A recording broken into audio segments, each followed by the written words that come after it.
तो मार्केट ने क्लोज लिया है 1,07,174 पे फ्राइडे की क्लोजिंग और 3,647 का इसमें अपसाइड हुआ और मार्केट ने जुम्मे की ब्रेक के बाद कंटिन्यूसली अपसाइड दिखाया और उसमें मेजर फैक्टर जो था अपसाइड होने का वो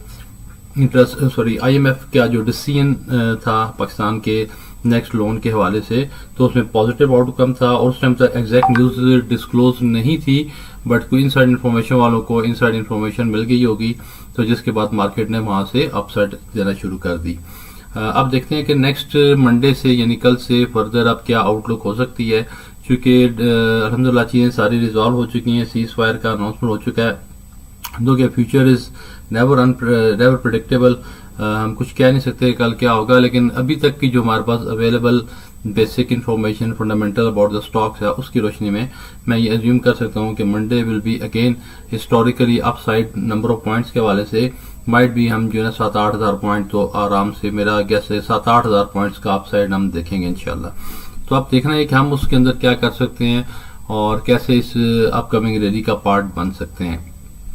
तो ये टोटल 36 कंपनीज का डेटा मेरे सामने है और ये डेटा बेस्ड है ऑन फ्राइडे क्लोजिंग 1,07,175 का जो भी क्लोजिंग थी, और उसमें अब हमने देखना है ये मेरे सामने 36 कंपनीज हैं और इनको अलाइन मैंने किया हुआ है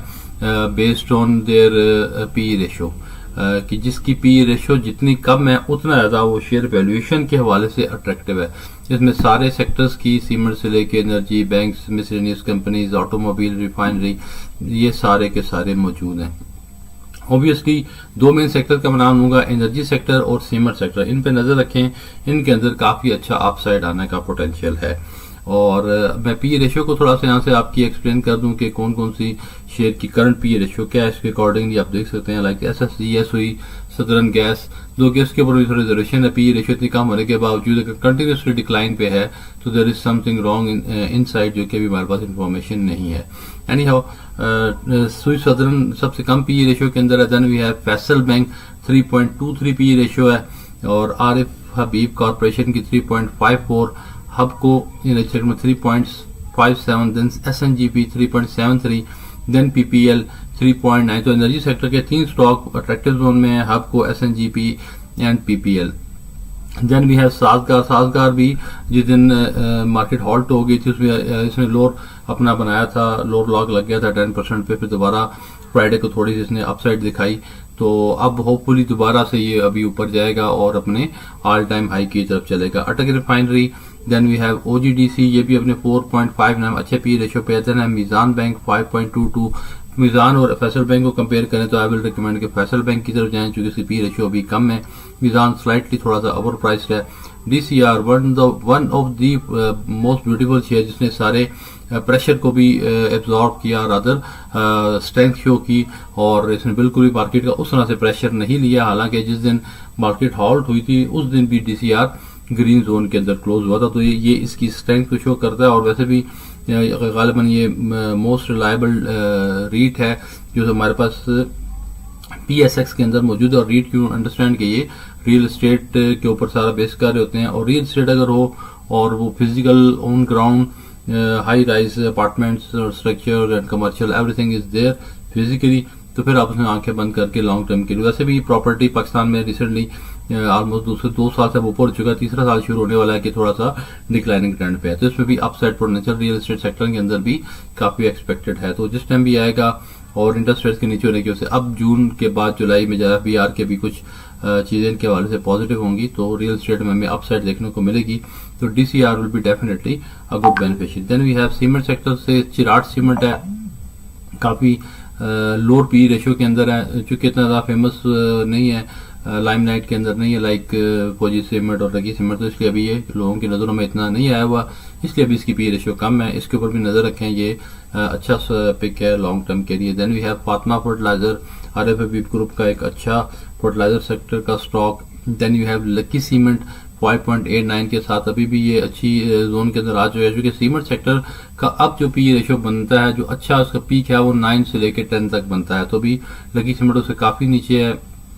फौजी सीमेंट और डीजी खान सीमेंट उसके नजदीक पहुंच चुके हैं। तो लकी सीमेंट वैसे भी स्टॉक स्प्लिट के बाद इसने वेरी रिसेंटली कुछ 375 का आई रिमेंबर के स्टॉक स्प्लिट ओपनिंग डे पे हाई बनाया था, तो इसमें अभी अच्छा पोटेंशियल मौजूद है। We have maple leaf cement, इसके अंदर भी पी रेशियो अच्छी है। Then POL, then Fauji fertilizer, Fauji companies वैसे भी अप्रिसिएशन की, चूंकि फौजी ग्रुप के हवाले से एक बड़ी पॉजिटिव वेव चल रही है, तो होपफुली एक साइकोलॉजिकल और सेंटिमेंट का जो मार्केट के अंदर चल रही है, फौजी फर्टिलाइजर, फौजी सीमेंट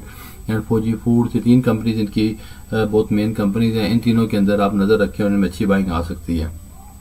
देन ये टाटा सीमेंट स्टॉक स्प्लिट के हवाले से भी इसकी नज़रों में आया हुआ है, और पी रेशियो इसकी मतलब बहुत ज़्यादा कम भी नहीं है, बहुत ज़्यादा ऊपर भी नहीं है, तो इसको आप देख सकते हैं। देन यू हैव DG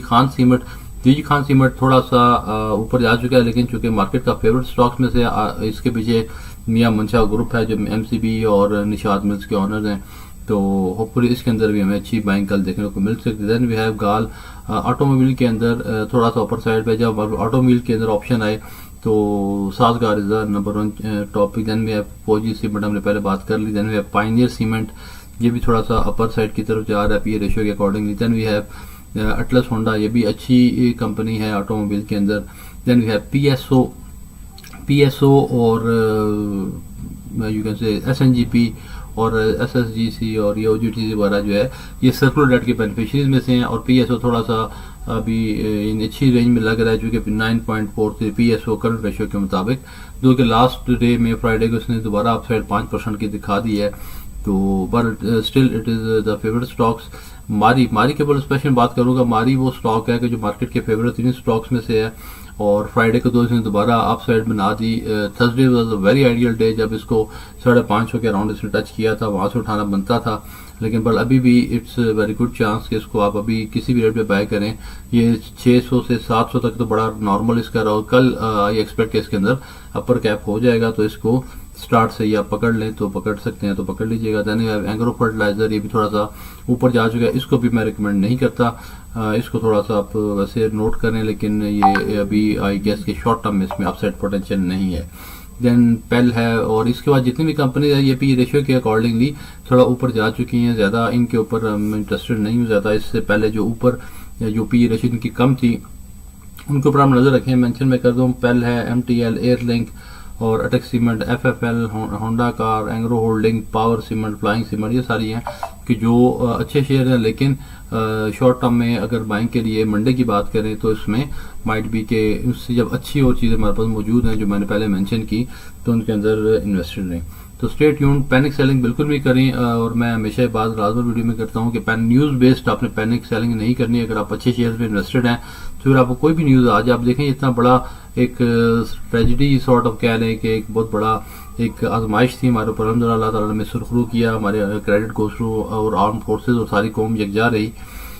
इससे बड़ा तो क्या सीन होगा, लेकिन फिर भी आप देख सकते हैं कि मार्केट ने कैसे रिबाउंड किया, और इसमें पैसा कमाना तो नसीब की बात है, पर पॉइंट अगर आपने लर्निंग भी ले ली हो तो फिर भी ये बहुत अच्छा फेस था इस मार्केट सिनेरियो को। जनवरी से और बल्कि सितंबर अक्टूबर से मार्केट बहुत अच्छी लर्निंग दे रही है, जो इसके अंदर बहुत तेजी से अप्स एंड डाउन आ रहे हैं, जो इसको माइन्यूटली स्टडी कर रहे हैं, उसको काफी सीखने को मौका मिल रहा होगा। सॉरी फॉर ऑल दोस्त जिन्होंने जुमरात को पैनिक सेलिंग करके शेयर्स बेच दिए, और अब वो देखते ही रहेंगे कि अब उनको दोबारा उन रेट्स के ऊपर बाइंग का मौका मिलेगा क्या, उससे ऊपर शायद उस रेट से 10% ऊपर भी शायद बाइंग का मौका ना मिले। और अगर आपने लॉस के ऊपर स्टॉप लॉस वगैरह की स्ट्रेटेजी लगा के शेयर्स बेच दिए तो मैं फिर आपके लिए सब्र की तलकीन कर सकता हूँ, और इसके अलावा मेरे कोई अल्फाज नहीं है। नेवर सेल, पहली बात एक अच्छे स्टॉक्स में इन्वेस्ट करें जो अगर 30% डाउन भी हो जाए। अच्छा, 30% डाउन का मतलब ये है, जो मैं 30% डाउन कह रहा हूँ, ये कम से कम इसको 1 वीक कंसिस्टेंटली डाउनफॉल चाहिए, तब जाके ये 30, क्योंकि 10% तो लो कैप होता है, और एक दिन 10% लग जाए तो अगले दिन 10% नहीं लगता मोस्टली केसेस में। अगले दिन दोबारा मार्केट थोड़ा सा सपोर्ट आती है, बाउंस बैक करती है, तो मैं कहता हूँ अगर 30% भी शेयर डाउन हो जाए तब भी आपने शेयर को, अच्छा शेयर आपने थ्रो अवे नहीं करना, वहां से बाउंस बैक करेगा, and that is the buying time. अगर हम कुछ कर सकते हैं तो बाइंग का टाइम है, अगर लिक्विडिटी है तो उस टाइम उसको बाइंग करें। शेयर 20-25% कम आ चुका हुआ है, अच्छा शेयर है, लाजमन उसके अंदर फर्दर लिक्विडिटी मैनेज करें, बाय करें, और जो ही वो विद इन 10 डेज या मैक्सिमम महीना ऊपर आता है वापस, तो वहां से अपना प्रॉफिट बुक करें। एवरेज बेहतर हुई होगी तो आपको अच्छा मैनेज करने का मौका मिलेगा। तो